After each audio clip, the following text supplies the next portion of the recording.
Привет.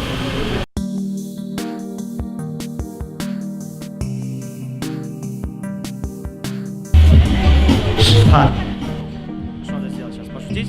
Блядь, пожалуйста, только не сейчас. Пора. О!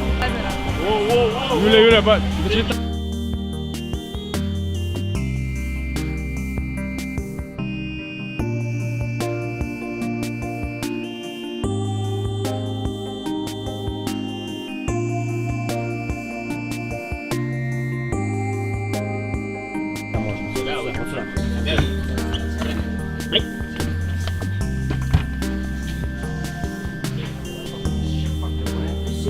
Костя, нравится здесь?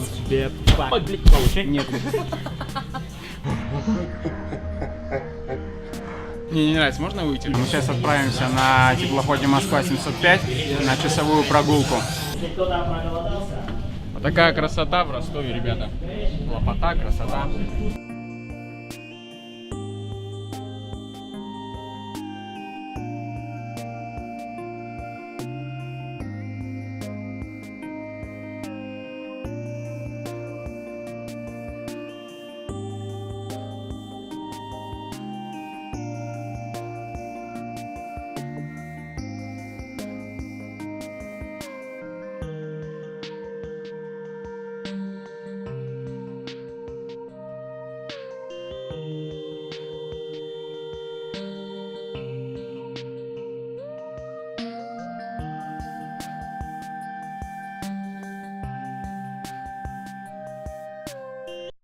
Извините, что прерываю. Финал того дня я забыл записать, а на следующий день я посетил выставку Ивана Шишкина. Крутые работы, я их видел только на картинках.